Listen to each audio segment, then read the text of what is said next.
Good afternoon, everyone. How wonderful it is to be here today.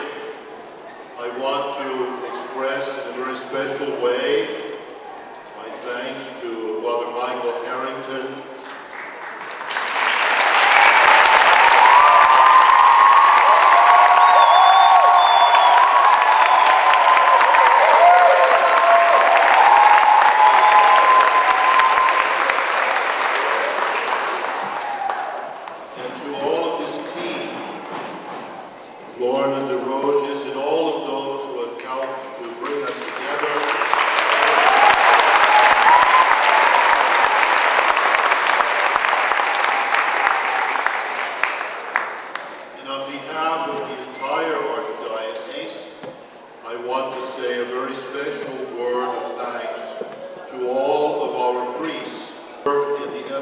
Apostolates. I would ask you to please stand so that people can follow me.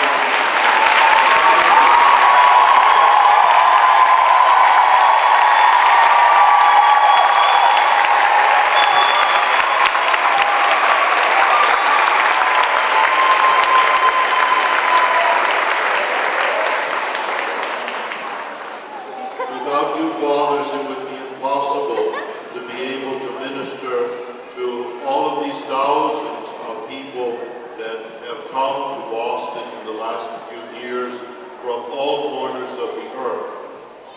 And all of us pledge to pray for you and to pray for more vocations from among our young people here so that our community will continue to grow and be blessed and that the Eucharist will always be the center of our lives.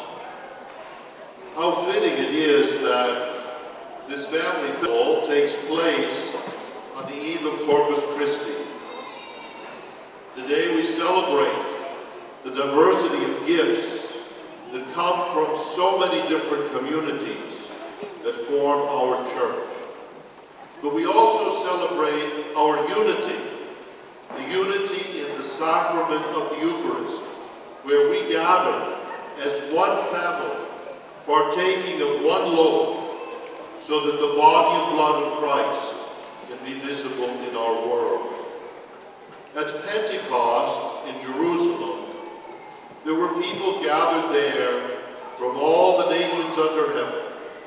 They spoke so many different languages and represented so many different ethnic groups. But all of those differences were overcome by this power of the Spirit. God's universal love erases all of the barriers and unites us in one family, one community of faith.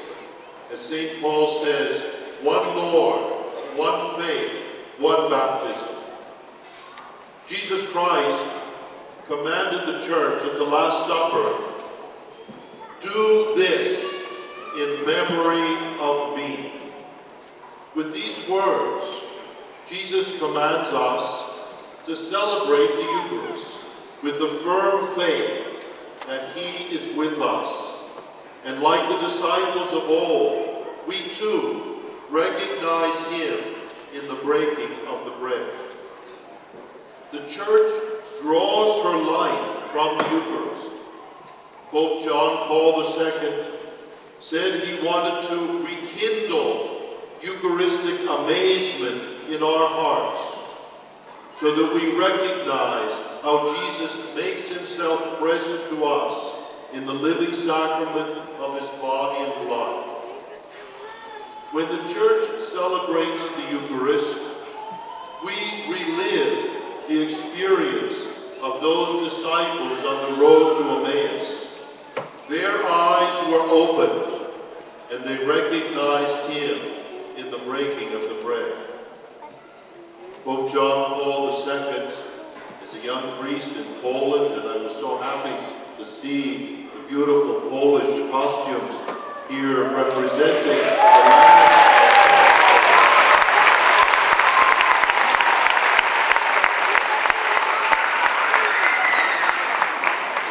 The Holy Father used to like to go on camping trips with the young people, and he often celebrated the Mass on makeshift altars.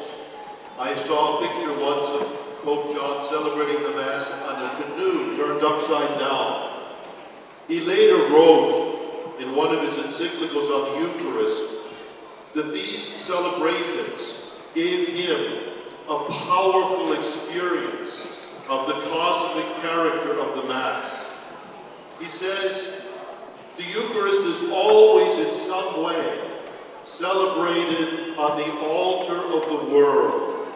It unites heaven and earth. It embraces and penetrates all of creation. The Eucharist, as Christ's saving presence in the community and our spiritual food, is the most precious possession which the Church can have in her journey through history. It's God's love taken to the extreme. I hope that this celebration will help all of us to rekindle our Eucharistic amazement and rejoice over such a treasure that Christ has given to us in this sacrament to assure us that He is with us everywhere and always, even to the end of time.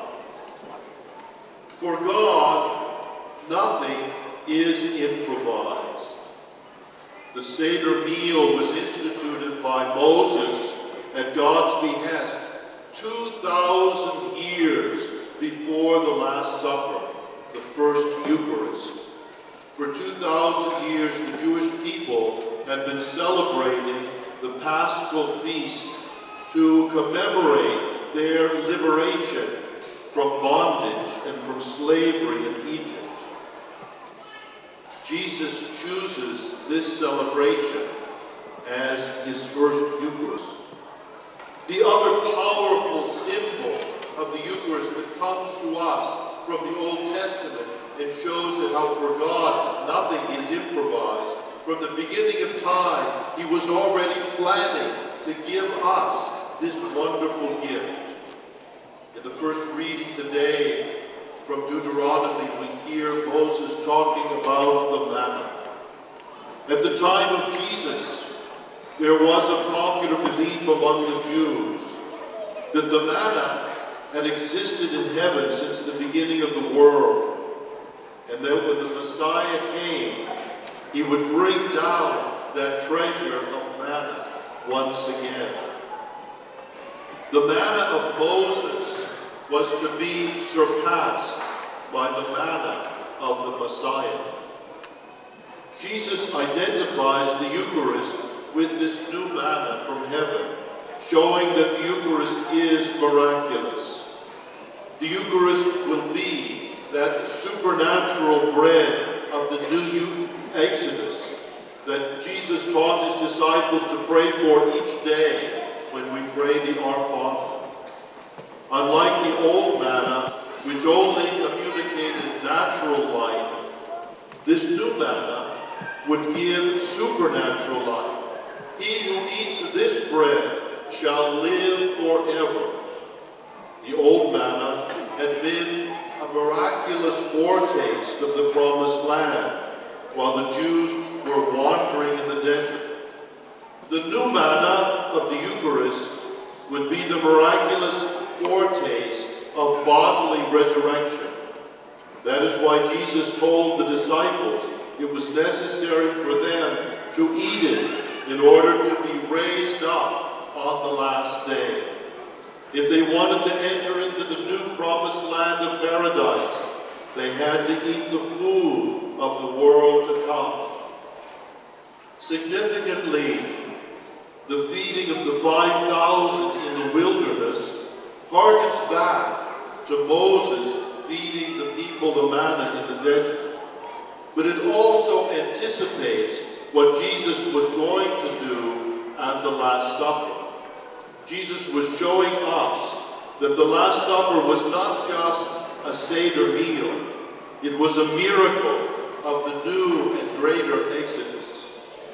At that final supper, Jesus miraculously transforms bread and wine into His own body and blood.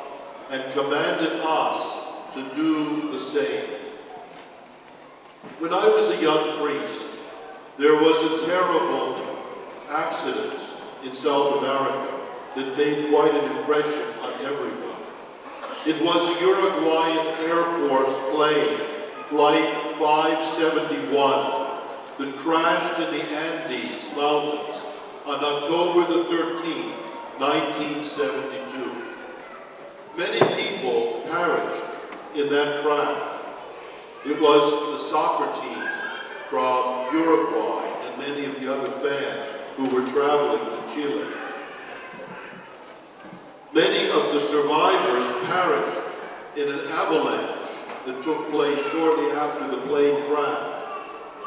The last of the 16 survivors were rescued on December the 23rd, 1972, more than 2 months after the crash.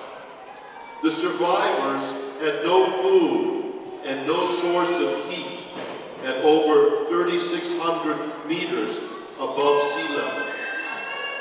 Faced with starvation and listening on the radio news the reports that the search for them had been called off, the survivors made the horrible decision that they were going to eat the bodies of their fallen companions, those who had died in the crash and were frozen in the snow.